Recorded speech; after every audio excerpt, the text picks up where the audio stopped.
À 23 heures, ils sont montés dans les half-tracks.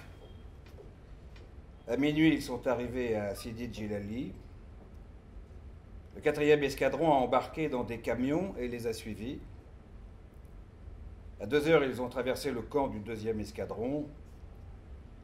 À 4 heures, ils se sont arrêtés à la sortie de Sebdou. Là, certains ont sommeillé, d'autres ont fumé. Le soleil s'est levé. Il faisait encore bon. À 7 heures, on leur a apporté le courrier du café. Juste après, ils ont redémarré, ils ont roulé, d'abord sur une route goudronnée, puis sur une piste poussiéreuse. Ils ont stoppé, ils ont débarqué. On leur a dit de mettre leur foulard distinctif. Rouge était la couleur de la journée. Ils ont marché dans le djebel, escaladant les pitons, les redescendant, les remontant, pour découvrir au sommet devant eux un océan de nouveaux pitons, qui continuait ainsi à l'infini. On leur a dit de faire halte. Ils se sont assis sur la rocaille. Ils se sont épongés avec leurs chèches. Ils ont recommencé à marcher sur les pierres qui roulent, qui brûlent à travers le caoutchouc des chaussures de brousse, le treillis collant à même la peau. On leur a dit de rebrousser chemin. Alors ils ont retrouvé les half-tracks à 18 heures. Près des véhicules, il y avait un bouquet d'arbres. À l'ombre, il y avait une table, des chaises, un général, des colonels. Un hélicoptère s'est posé. Et la portait à l'état-major des containers. Dedans, il y avait de la glace, des tomates, des pêches, de l'eau minérale, des pastèques. Les officiers subalternes formaient un cercle autour de la table.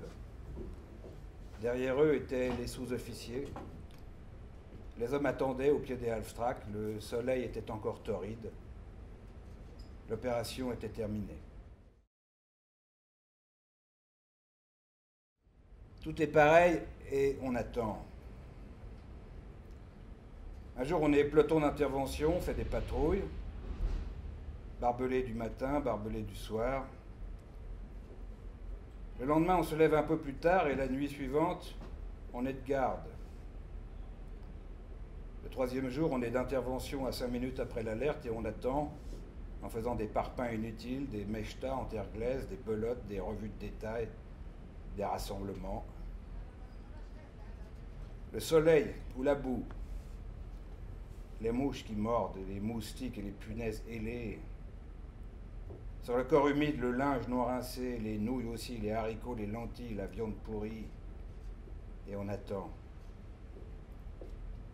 Le courrier, le vent du sable, les chacals, la nuit, une hyène qui rigole dans les dépôts d'ordures, et ce lièvre qu'on ne pourra jamais tuer. Engueulade pour un oui, bagarre pour un non, branlage. Les discussions ne servent à rien. Les copains, c'est de la merde. Et on attend. Le Fell au fusil à lunettes s'est bien battu. Même après que sa bande a été anéantie, il a continué pendant des semaines à tenir seul le djebel. Un grand fauve, ce Fell, il parcourait des distances incroyables, surgissant un soir à un endroit pour descendre un chef de char dont la tête dépassait de la tourelle, réapparaissant le lendemain matin à 40 km de là pour se payer un officier. Du coup, les gradés retiraient leurs galons pour aller en opération. Insaisissable, il paraissait, le Fell au fusil à lunettes, et il en a coûté de la sueur, de l'essence et des munitions. Pourtant, il a fini par être localisé et le 2e peloton l'a fixé dans une grotte. Il a résisté jusqu'à épuisement de ses munitions. Il a fallu les lance-grenades pour le déloger. Maintenant, il est là, salement touché aux jambes, mais pas si grand que ça. Le soubit s'approche de lui. Le Fell prononce quelques mots en arabe. Qu'est-ce qu'il dit demande le soubit à Gonzalez. Il dit « Achevez votre boulot ». Le soubit sort de Saumur. Il tend sa propre gourde au Fell. Gonzalez doit lui traduire qu'il va être soigné et traité avec les honneurs de la guerre. L'infirmier pose des pansements. Le radio appelle l'hélicoptère. Un blessé à transporter d'urgence à l'hôpital de Tlemcen. Ah, ce n'est qu'un Fell. L'adjudant parachutiste rechigne à l'évacuer. C'est un ordre. le sous-bit le prend de haut. L'adjudant obtempère. Avec précaution, le fel est placé sur la civière. Le sous-bit commande à son peloton de lui présenter les armes. L'hélicoptère décolle, monte, se balance. La porte s'ouvre. Le corps du fel au fusil à lunettes se disloque, de rocher en rocher. L'alerte est donnée, le peloton d'intervention embarque dans les half-tracks et s'élance sur la piste sud. Un deuxième peloton suit à 5 minutes. À ce moment, les canons de 105 à déclenchement automatique cessent le feu. Ils sont relayés par les T6 qui attaquent à la roquette. Les 90 et les 120 entrent en scène. Pilonnage, 30 obus à la minute. Le poste radar signale que l'écho se déplace vers la frontière. Les chars franchissent la chicane. Les hommes giclent des camions. Ils se déploient pour le ratissage. Et le dromadaire responsable de ce vacarme les regarde venir, hautain et distant, mélancolique. Le bouclage était en place, le ratissage allait commencer quand la femme est apparue face aux hommes du premier peloton, l'enfant dans ses bras. Elle criait d'une voix stridente, personne ne comprenait l'arabe, mais il n'y avait pas besoin de traduction. L'enfant avait été piqué à la main par un scorpion. C'était intéressant, la preuve qu'il y avait bien du monde à l'intérieur du bouclage. Le sous-lieutenant a rendu compte par radio. Le PC était content, il a dit qu'il allait envoyer quelqu'un pour interroger la femme. Le sous-lieutenant a réclamé un traducteur et un docteur. Le PC a répondu qu'il ferait ce qu'il pourrait en ce sens. La femme ne criait plus, elle s'était accroupie.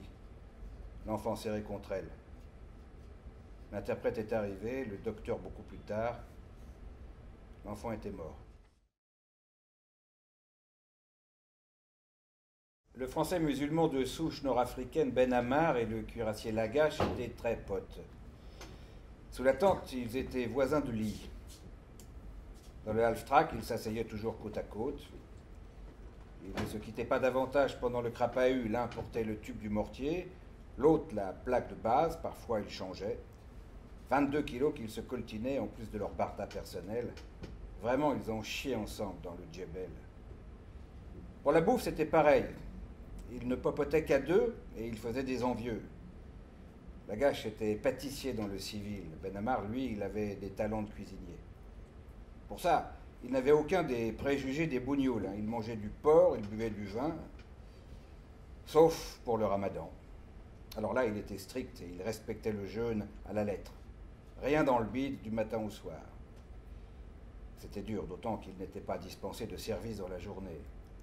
Et peut-être ce qui lui coûtait le plus, c'était de voir Lagache manger devant lui. Aussi un jour, il lui a dit comme ça: « Eh mon ami, toi, tu veux pas faire Ramadan avec moi ?»« Écoute, c'est ton affaire, lui a répondu Lagache. Moi, j'y crois pas à vos histoires, et en France, je ne suis même pas baptisé. Et si toi, mon ami, tu faisais pour moi Ramadan un jour sur deux ?» Qu'il a insisté, Ben Ammar. Bon, d'accord, si tu veux. Qui lui a fait Lagache. Il avait accepté sans réfléchir, uniquement pour que son pote ne parte pas le ventre creux en opération le lendemain. Mais après s'être farci quelques pitons avec le mortier sur le dos, ou bien Lagache avait oublié, ou bien il n'a pas pu tenir au spectacle de Ben Ammar qui s'empiffrait. Tatal, il a liquidé son saucisson, sa boîte de pâté, sa ration normale, quoi. Ben Ammar n'a pas moufté. Mais il ne lui a pas pardonné d'avoir cassé son ramadan. Et une nuit où Lagache était de garde à la chicane, il lui a tranché la gorge. Après, il est passé au Maroc.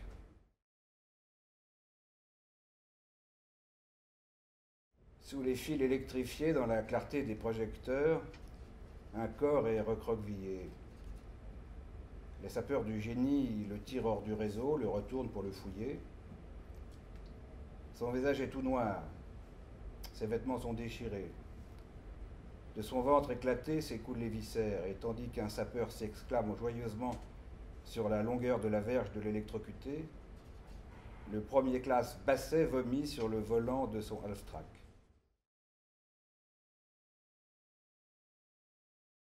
Une belle gueule de baroudeur, l'adjudant-chef Thiriou, un corps d'athlète, l'Indochine, des kilos de décoration, un meneur d'hommes. D'emblée, il s'est imposé à son peloton par sa voix mâle et son courage. Jamais dans un accrochage on ne l'a vu se planquer, il reste debout, au milieu des balles, donnant des ordres comme à la manœuvre. Auprès de ses pairs, il jouit d'une égale popularité. Dernièrement, en tant que plus ancien dans le grade le plus élevé, il s'est offert pour demander en leur nom au capitaine des permissions de sortie à Marnia. Maintenant, c'est possible, avec ce convoi de ravitaillement régulier chaque semaine. Les sous-ofs l'ont acclamé, le capitaine a examiné la requête avec bienveillance, le colonel l'a avalisé, mais le commandant de la place de Marnia a présenté quelques difficultés. À l'heure d'arrivée du convoi, le bordel est fermé. L'ouvrir en dehors des heures réglementaires engendrerait bien des complications avec le service de santé et l'intendance, sans parler de la protection nécessaire à l'édifice. C'est revenu par la voie hiérarchique à Thiriou. Il a fait des contre-propositions, mais honnêtes. Les sous-ofs seront chaperonnés par l'infirmier de l'escadron. Avec les hommes du convoi, ils assureront la garde du bordel et ils augmenteront en conséquence les honoraires de la mère Maquerelle.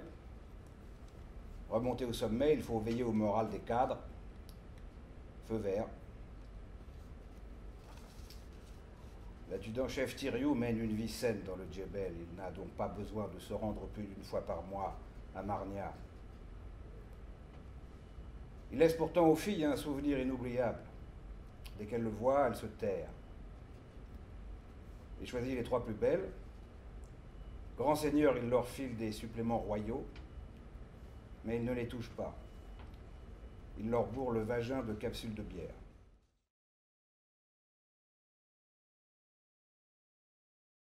C'en est fini des élections truquées, des urnes bourrées, des morts votant 2 fois. Maintenant, tous les Français à part entière ont le droit de s'exprimer librement.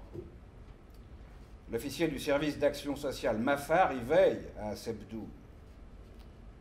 Bien sûr, les gendarmes montent la garde à l'entrée de la mairie, et pour des raisons évidentes de sécurité, ils contrôlent l'identité des électeurs, pour lesquels on a poussé l'obligeance jusqu'à aller les chercher en camion dans les douars les plus reculés. Mais à l'intérieur du bureau de vote, il n'y a aucun homme armé, seulement le maire, un musulman, ancien combattant, et ses 2 adjoints de souche européenne. Mafar et son secrétaire sont assis à l'écart. Face à eux, les électeurs défilent devant la table où se trouvent les bulletins de vote. Il y a la pile blanche des oui, facile à reconnaître pour des analphabètes, et la pile des non, violet, une couleur de deuil, un hasard. Bien que le passage dans l'isoloir soit obligatoire, l'enthousiasme des nouveaux électeurs est si fort qu'ils refusent de prendre un bulletin violet avec un bulletin blanc. Le maire leur serre la main. Le photographe du Bled, journal de l'armée française en Algérie, les mitraille pacifiquement. Leur devoir civique accompli, les gens se pressent autour de la table de Mafar. Cette cohue est sympathique, mais il faut faire attention au resquillage, une forme de jeu inscrit dans leur culture.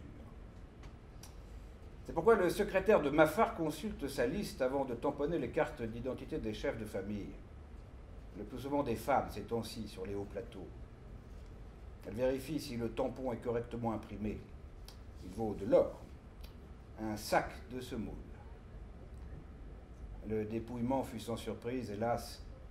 Les politicards de Tlemcen refusèrent le oui franc et massif de la circonscription de Sebdou. Mafar ne décolérait pas. Il allait falloir revenir aux pratiques anciennes en glissant dans les urnes 3,7% de bulletins violets. L'escadron fait halte près du camp de regroupement des nomades. Les hommes descendent des halftracks, se mettent à l'ombre. Une nuée d'enfants vient les assiéger. « Chef, donne-moi une pièce, une cigarette, du pain !» Les hommes puisent dans leur ration. Le cuirassier Château sourit aux enfants, il pense aux siens, encore dans le ventre de sa femme. Il avise un jeune garçon très beau, un peu à l'écart, qui ne demande rien. Il reste 2 bonbons à Château. Il s'approche du garçon. Soudain, il sursaute. L'enfant serre dans sa main une grenade dégoupillée. Après que Château eut lentement, doucement récupéré la grenade, et après qu'il l'a fait exploser dans le ravin, il eut un trou de mémoire, ou plus exactement, comme il l'expliqua au capitaine, il n'avait regardé que la grenade, et pas l'enfant. La folle s'est présentée à la chicane côté Maroc pendant la sieste, les mains croisées sur sa tête. Elle a surgi dans le soleil, nu-pieds, drapée dans une djellaba crasseuse. Les tatouages sur son front faisaient comme des fougères. Pour ça, elle a été traitée correctement, de l'eau pour se laver et du produit anti-poux pour les cheveux. Une fois propre, et comme on ne comprenait pas ce qu'elle disait, elle a été mise dans la cave qui sert de garde-manger aux messes des officiers. Là, elle a eu droit à un lit de camp, à une couverture, en plus de la bouffe. Elle est restée une semaine dans son trou. Le soir, elle sortait, elle faisait ses besoins, il y avait toujours du monde pour la regarder faire. Après, elle a été emmenée à Sebdou. Au camp, elle était presque oubliée, et puis elle est revenue. Alors, elle a été remise dans son trou. Elle y a passé la nuit et toute la matinée. L'après-midi, l'ordre est venu de la reconduire côté Maroc jusqu'à C12. Dans le Halftrack, elle a mal supporté la chaleur, les odeurs d'essence, les chaos, le tangage, tout quoi. Et elle a dégueulé. À C12, le Margie a voulu qu'elle nettoie ses saletés avec sa djellaba. Elle n'avait rien en dessous et son corps était plus jeune que son visage. Et les mecs, ils n'avaient pas vu de femme depuis des mois. Avec le premier, elle a crié. Marrant, elle était vierge. Ensuite, elle s'est laissée faire. Et puis après, elle ne bougeait plus, étendue dans l'alpha.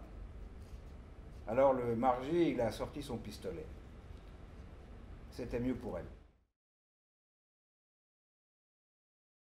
C'est pas vrai. Si, mon père, je vous jure, il s'appelle réellement Eugène. Vous ne trouvez pas, mon père, qu'il y a des noms prédestinés? Aucune personne humaine n'est prédestinée.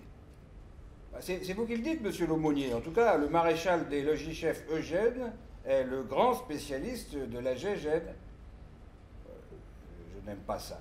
Et moi non plus, mon père, mais enfin, parfois, un mal nécessaire. Pardon de vous couper, mon lieutenant, mais Gégène est en train de perdre son surnom. Il ne s'en sert pratiquement plus depuis plusieurs mois. Ah oui? Je croyais que c'était tout récent. Non, non, pas tant que ça. Mustapha, rapporte de la bière pour tout le monde, c'est ma tournée. Non, non, merci, chef. Pas pour moi. Je dois encore dire une messe à Sidi Djilali et pardon de vous couper, mon père. Dis donc, tu n'as pas achevé. Pourquoi tu as dit pas tant que ça? Bah, regarde comme il marche, Mustapha. C'est sur lui que Gégène a expérimenté sa nouvelle méthode. Ah, voilà, je n'avais pas fait le rapprochement, oui, je comprends. Et puis depuis, c'est vrai que Gégène obtient d'excellents résultats. Chef, vous parlez par énigme. Bah, monsieur l'aumônier, mon père, c'est vous qui êtes une véritable énigme. Vous ne pouvez venir ici qu'une fois par mois, et vous connaissez la plupart des hommes par leur nom, même ceux qui ne vont pas à la messe. Mais forcé de me souvenir des noms et des visages est pour moi une forme de respect humain. Alors Mustapha, cette bière, c'est pour aujourd'hui? Fissa! Bah, ne le rudoyez pas, chef. Il a beau avoir été un rebelle, il s'est quand même rallié. Bien obligé, monsieur l'aumônier, après avoir donné ses potes. Alors, décidément, je n'aime pas ça. Écoutez, mon père, si le passage à tabac d'un fel peut sauver la vie d'un seul de mes hommes, je ne suis pas convaincu par ce genre d'argument. Je ne voudrais pas être à la place du chef Eugène, dont j'imagine aisément les problèmes de conscience. Enfin, c'est pas simple. Bon, sur ce, messieurs, je dois hélas vous abandonner, et encore merci de votre accueil.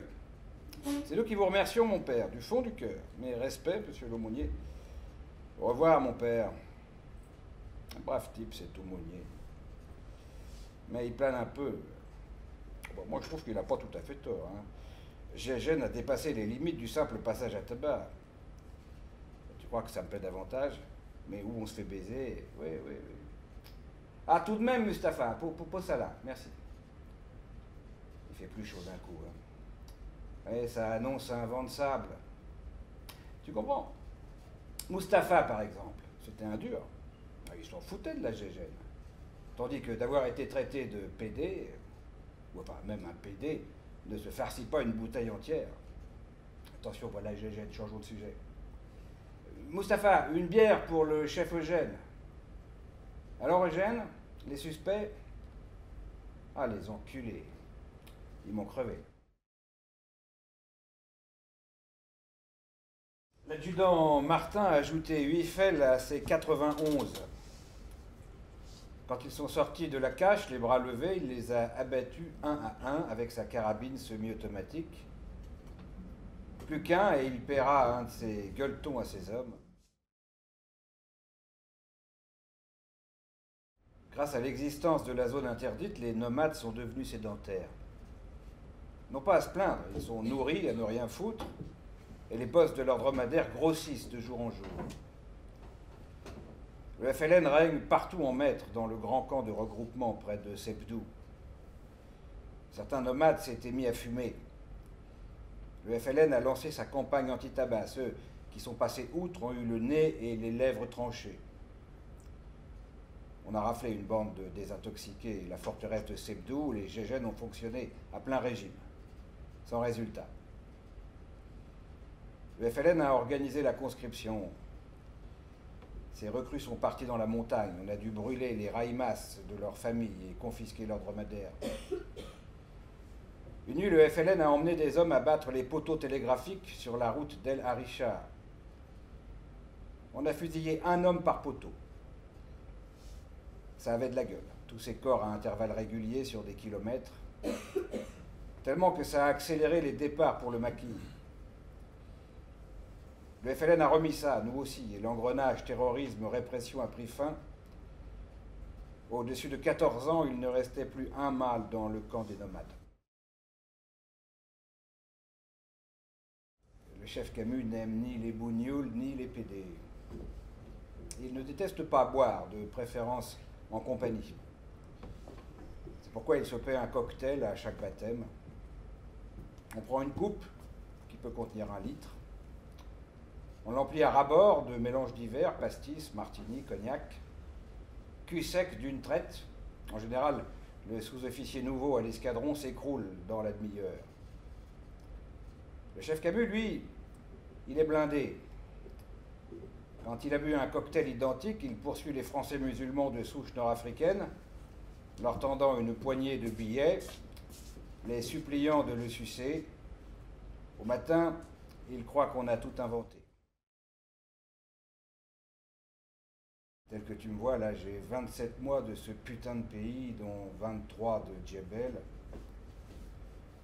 J'ai connu le temps où, ici, c'était habité et cultivé. Des troupeaux venaient du Maroc, jusqu'au jour où on a pris un berger qui gravait le tracé du camp sur la crasse de sa main. On l'a enfermé, puis on l'a expédié à Sebdou. Ah, j'ai voulu te dire qu'avant qu'il parte, on a été 3 à s'en occuper personnellement. J'avais du sang partout. Après, dès qu'un troupeau se pointait, on tirait dessus à la 50. Ça n'a pas fait un pli, hein, ils ne sont plus revenus. Dans ce temps-là, le type qui venait en jeep de Sidi Aïssa à Djilali, c'était un gars gonflé. Il fallait l'aviation pour protéger les convois. T'imagines? Tout ça, le Débart, le Yudi, la Djaj, c'était couvert de forêt. C'est nous qui avons mis le feu. C'est à cette époque que le génie a construit le premier réseau. Il y avait 4 sapeurs, 70 pims qui déroulaient les barbelés, et puis en avant, il y avait nous autres. Fais le compte, des heures de garde, de la sueur que j'y ai laissée, des kilomètres que j'ai dans les pattes.